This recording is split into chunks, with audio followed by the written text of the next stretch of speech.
Hey gang, so today we're basically taking a full circle for the semester, right?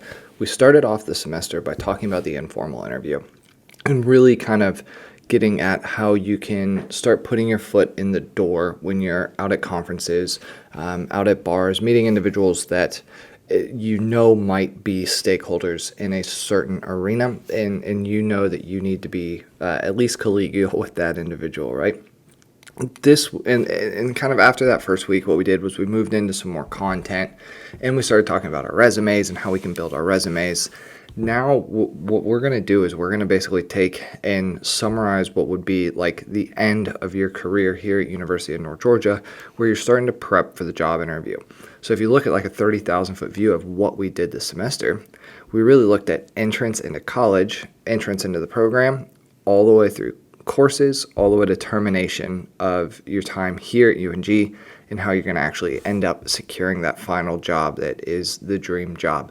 For some of you guys, it might not necessarily be a career job. It could be that you're going through an interview for grad school, you're going through an interview for med school or PT school or PA or AT, whatever, right? So all of this information is still good information. It's just making everything a little bit more formal than we did with our informal interview.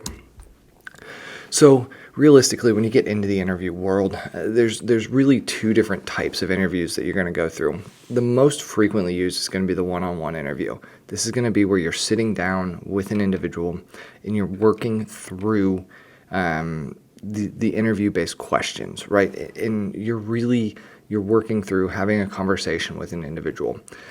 In these one-on-one interviews, there's a couple different types of interviews that you can have, right? You can have the informal. We've already talked about that. There's no need to go through that. There's also structured interviews. And in this structured interview, it's going to be more like question answer. So they'll ask you a question, you'll answer. They'll ask you another question, you'll answer. And then there's going to be a unstructured interview.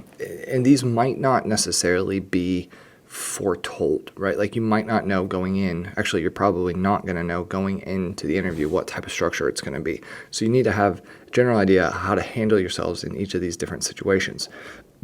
In the structured interview, it helps to kind of have almost like a Rolodex or a series of flashcards that you're giving yourself every day before the interview of random job interview questions that they might ask you. That way, you're at least prepared. A big thing is that when they're asking you these questions, you have a second, take a second, internalize what the question meant, and then put out your answer, right? Like don't feel like you have to start talking to close the silence as soon as you possibly can. An unstructured interview kind of is going to feel a little bit more like a conversation. The other big one here is that you could also be exposed to a group interview. And with a group interview, you could be sitting in a room with a panel of interviewers, I guess technically, and they could be asking you a series of questions. It could be question, kind of like a firing squad, but it also could be more of an interactive experience. So regardless, one of the big key takeaways, and you'll see this several different times, make sure that you're making eye contact with every single person on that group interview, or make sure you're making eye contact with that individual on the one-on-one interview. Realistically, this job interview, your first one, your second one, your third one, you're going to get better as you're going through. Your first job interview, you're probably going to walk out and be like, holy F, I just messed that up, right? It's kind of the way that it goes. You get better with practice, you get better with practicing baseball, you get better with practicing sport, you get better with practicing interviews, right? It's all comes down to specificity of training, overload, progression. It's all going to be the same. So realistically, this interview is going to be like the most crucial 30 to 60 minutes to get you into the position. Your application is going to open the door for you. Your resume is going to be that kind of opening of the door and maybe giving you a preferred interview spot. But realistically, that interview is going to be the culminative section, right? Like that is where the rubber meets the road, and that's where you actually have to nail it. There's kind of two things going on here, right? There's two people, so there's two goals. There's your goals, and then there's the interviewer's goals. Your goal, obviously, secure the job and make bank. The interviewer's job is going to be basically to make sure that you're able to do the job, you're the best fit for the job, and can you actually get along with other employees. In these weird COVID times, people aren't having to interact as much, so it might be a good time to get a job. I don't know, right? That was pretty fancy.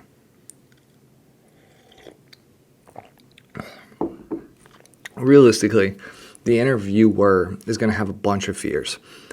One major fear is that you're going to be incompetent. So what you need to do is you need to be able to address your competence level. You need to be able to demonstrate that you know what you're doing, even if you don't. You want to make sure that you're going to demonstrate that you're going to take your work seriously. You're not lazy. You're actually a hard worker. And to be honest, just to make sure that you're not a massive asshole, right? Like, the worst thing that you can possibly do in a job is allow someone to come in that is terrible, because it will ruin an entire culture. Like, one person can ruin a company's culture. You need to make sure that you're portraying yourself in a fantastic view, and that they're essentially viewing you through rose-colored lenses. Realistically, an interview is kind of like a game, right? Like, you need to go in with strategy. You need to go in already knowing the answers to the questions, but you need to go in knowing that you're trying to make that person feel good about you. So, like we talked about in the informal interview, one of the best ways that you can do this is, one, you can start getting the person to talk a little bit about themselves, getting them to open up about what they're passionate about, their job, about what they do at the company, about how your jobs might cross. But you also need to be prepared, right? Like, you wouldn't walk into a game unprepared. You wouldn't walk into a game without training. You wouldn't walk into a fight without training, that type of stuff. You need to prepare for the interview like it is a sporting event. And that's going to allow you to essentially knock their socks off, right? You have, just like we talked about in the informal interview, you have seconds to make that first impression, right? Hired, not hired. Who's going to PT school? Who's going to AT school? Who's going to MD school? Like, who's going to med school? It's realistically going to be a lot of that first 30 seconds, right? Like, as soon as you walk through that door, it is go time. And I'm not talking about as soon as you walk through the door for the interview. It's as soon as you walk through the door into the building. You never know who's watching. You never know who's actually a part of the interview team. Treat everyone with kindness. Treat everyone the same. Have fantastic. Remember that you never know who is watching. So you never know who's actually a part of the interview team. You never know who is going to be a key stakeholder in the company. Make sure that you treat everyone with kindness. Make sure that you treat everyone the same. Acknowledge everyone. Don't just walk past people. Make sure that you're at least smiling the whole time. Remember that the first impression that someone has is emotional. It is not rational. So if we move forward with this concept of really trying to get someone to like you first, one of the big things that we're going to be trying to go after is eye contact. Make sure that you're maintaining eye contact, right? Don't be looking down. Don't be looking all around. Make sure that you're looking the individual right in the eyes. It's not really an intimidating thing. It's actually a thing of respect. Make sure that you smile, right? Fake the smile if you're not actually in a smiling mood. Make sure that you work on your happy face and you're not walking around with RBF all the time. Make sure that you're also paying attention to how you're referring to individuals. Try to use formalities, Mr. blah, blah, blah, Mr. Smith, Mr. James, Mr. whatever. Remember to match your speech cadence with theirs. If they get super excitable, then you're allowed to get super excitable yourself, right? If they're kind of melancholy, you can try to be a little bit more upbeat than them, but at the same time, you don't want to come in like a spider monkey to someone that is a little bit slower pace. So just try to read the room. Going in to the interview, you need to be putting yourself in the shoes of the interviewer, right? Just like you need to be prepared for what the other team's defense is going to be bringing, what the other team's offense is going to be bringing, you need to make sure that you're aware of what the interviewer is going to be bringing.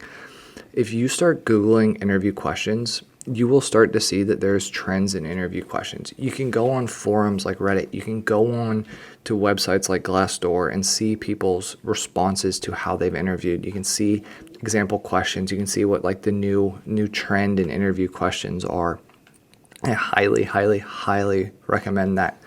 Remember, like while you're in there, you need to be trying to impress the interviewer that you are the best person for that job. So you need to be trying to figure out how you can match what that interviewer is looking for, and not that you're going to be their worst fear, right? That comes from making sure that you're telling them that you're going to make the company better, you're going to make their life easier, and you're going to help them become more successful, right? Like you are there for them to use and work with, alongside as well as beneath. So you need to make sure that you're really trying to impress the interviewer. Some of this stuff that you can do, if you're lucky enough beforehand to actually get information on who your interviewer is going to be with, or who you're going to actually be doing the interview with, you need to be going on LinkedIn. You need to be pulling background information on them. You need to be doing Google searches, see kind of what's popping up with the individual. Also, when you walk into the room for the interview, if you're doing it in their office, make sure that you're looking around the office for things like pictures of family, what they have out in the open that they're willing to basically share to the world about themselves.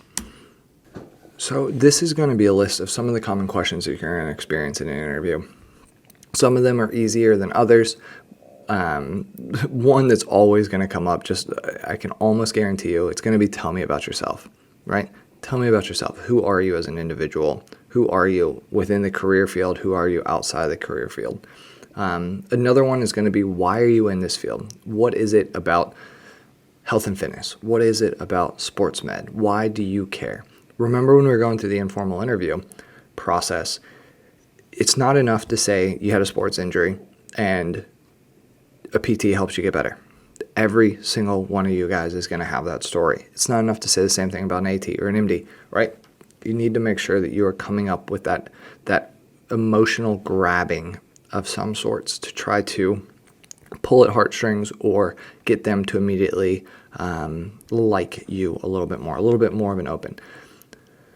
Another big thing that they're going to ask you is going to be, tell me about a problem that you solved on a previous job, or tell me about a hardship that you experienced on a previous job. Tell me about a difficult problem and the solution that you came up with to solve that problem.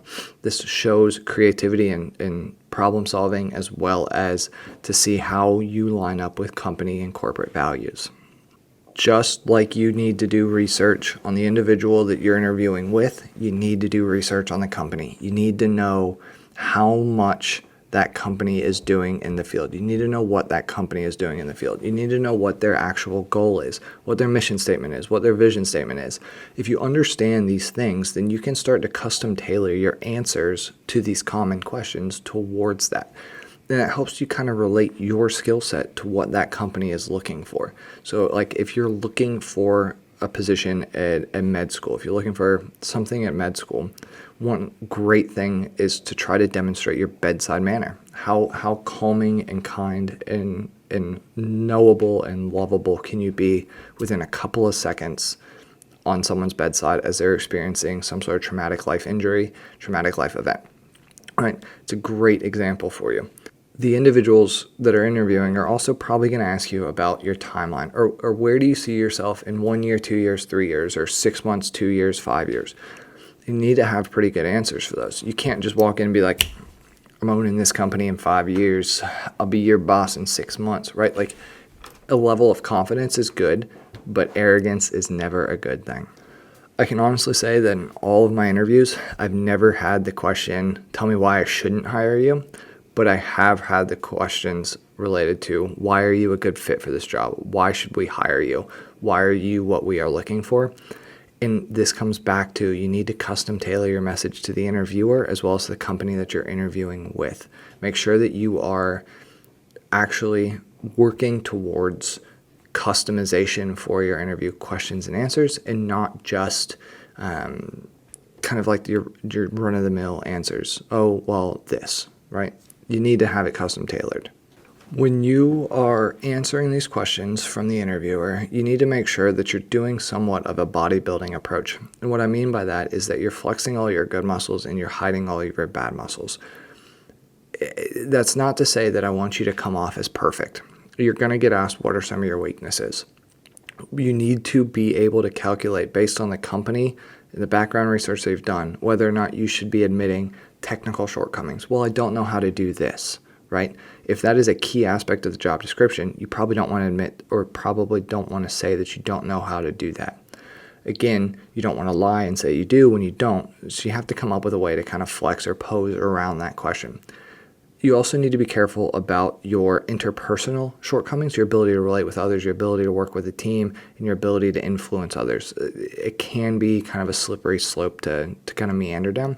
So what you kind of need to try to learn how to do is turn your weaknesses into a positive. Turn your weaknesses into something that can actually work out in the company's favor. Just like we talked about when we were going through the informal interview. Remember, this is a two-way street. Conversations are two-way streets. I don't want it to ever feel like for you guys that you have an interviewer just asking you question after question after question after question after question. This is a chance for you to determine whether or not they're the company that you want to spend your time working 40 plus hours a week for, that you need to spend a lot of your life working for. It is a two-way street. And the questions that you ask might also stimulate the individual to think that you might be a better fit for the job. So what I mean by that is managers want to hear intelligent questions. Don't ask things like, do we get Fridays off? Right? Dumb question. I don't even know, right? Like there's so many dumb questions you could possibly ask that I'm actually blanking right now. It's kind of scary. It's like paralysis analysis. Analysis paralysis for analysis. I don't remember that saying. What you need to basically just do is think, what are some probing-based questions you can ask about the company? What are the long-term plans of the company? What's the company's 6-month, 2-year, 5-year plans? How do you see the company developing? How's the company been developing over the past 6 months to a year? How do you see yourself fitting into the company? How do you see myself fitting into the company? Is there a career path that is set up? What's the overall development? What's the overall structure of the company? What are some challenges and what are some priorities of the company?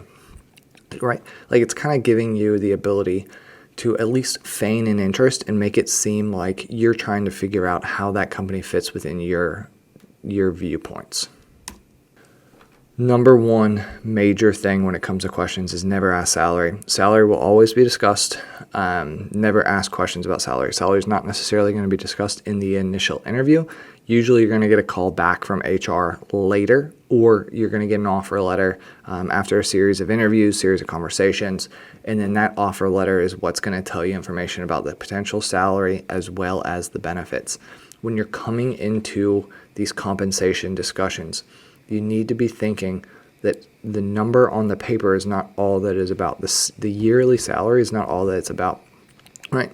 Benefits plays a huge role. How much are you going to be paying in health insurance? How much are you going to be paying in dental and vision and everything, as well as what's the retirement package look like? Is the retirement package extremely competitive or is it not competitive at all? If it's not competitive at all, then you need to be making a lot of money. Your salary needs to be high. But if it's an extremely competitive or an awesome retirement package, it might be worth taking a smaller salary in order to get that retirement package, right? Kind of building up your own nest egg. Remember, at the end of the day, everything can be negotiated.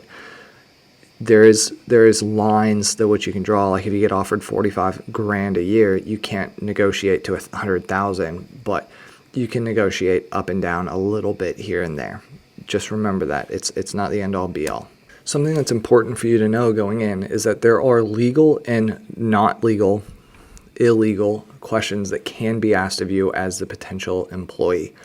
They can ask whether or not you're above or below a certain age, but they cannot ask you for your exact age. That would be ageism.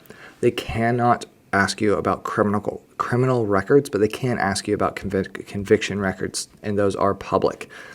They can't ask you anything disability-wise that relates to the job.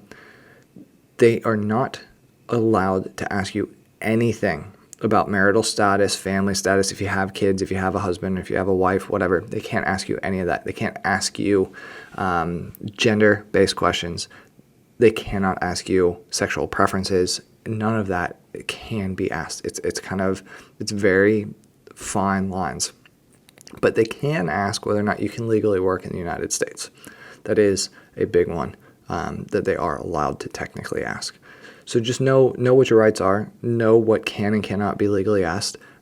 If you are married and you think that your marital status might play a role in being able to get the job because it might transfer you to a different city, take off your ring. When you go into the interview, take off your ring. They can't ask you about it. So Last couple of tips, and we'll talk a little bit about our posture and things like that, and then we're done with this lecture. So the first one probably goes without saying, but make sure that you don't smell like crap, right? Make sure that you're not walking in smelling like BO. Make sure you're walking in, you've showered, you look professional, you look dapper. We'll talk about that in a minute. Bring only essential items. Don't come in with like an entire suitcase full of crap or a massive purse full of things or a massive briefcase full of things. You realistically only need a pad folio, something to write with, something to write on, resume, references, all that type of stuff can all fit into one folder. Bring that one folder. Big one, know the office location. Know where you're going to be interviewing. Know the specific and exact location of the interview. Know what the parking situation is. Know what the traffic situation is. Make a practice run. Do a dry run and see what it's actually going to be like. If you are doing the interview, be there at least 15 minutes early. Make sure that you are on time by being early. That is massive. For professional dress, you guys know what is professional and what's not professional. I don't want to harp on this too much. But in general, when it comes to a professional interview, you need to dress in a conservative manner, men and women. You need to make sure that you're not wearing something too edgy, too fashion forward, or really even too flashy. Try to eliminate anything that's super flashy and try to dress conservative. Men, if you want to look dapper and have on a specific type of tie. Women, if you want to accessorize with something that's going to have you be remembered, make sure that it's for being remembered for good things for both men and women. You don't want to be remembered as the individual that can't dress for anything. There's some nonverbal cues that you also need to be paying attention to. You want to demonstrate that you are actively engaged in the conversation. You don't want to just be like hanging out, not looking around, slouched down, completely down in the chair. We want to make sure that we are actually presenting ourselves in a posture that makes us look like we are extremely interested in the job interview. So you can be leaning forward, you can be making eye contact. If you're offering a handshake, make sure you shake firm, but don't try to crush the living crap out of the individual's hand, and also don't kind of like limp fish it, right? Make sure that you are using hand gestures.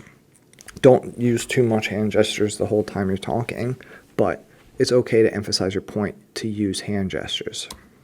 The next two slides are kind of like a summary of the top 20 deadliest things that you can do when it comes to interview mistakes.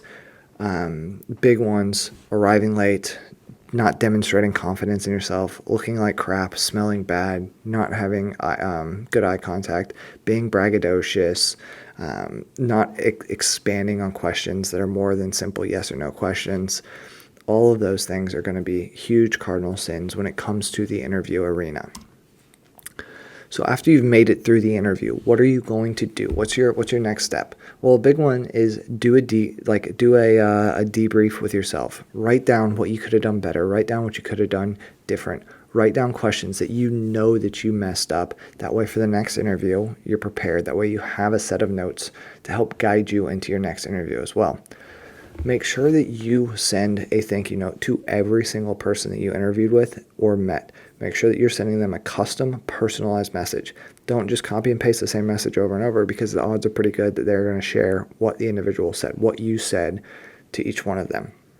Make sure that you're doing things the correct way and not the easy way. Make sure that you offer up a return call after 3 or 4 days. Try to actually call the individual that you interviewed with just to reintroduce yourself and to kind of further the conversation a little bit more. I want you guys to know that this is just an example of, like, basically what I'm doing with this is just providing you an example of a follow-up letter that you could send. Luckily, we live in 2020, so emails suffice. You don't have to send a customized, personalized letter for every single individual that you met with. You should be at this point able to see the kind of the commonalities between the informal and the formal interview. And now you should be at least a little bit more prepared going into the interview. If you have questions, let me know. Next week, when we're in class, we're going to be talking a little bit more about the formal interview, but we're also going to be talking about kind of finalizing our timeline and our exit strategy for how we can be prepared to be leaving UNG. Even though you're still young in your career here, the goal is to make sure that we're kind of scheduling and planning for you guys to know where you're getting to and getting a job at the end of this. All right, we'll see you guys in class next week.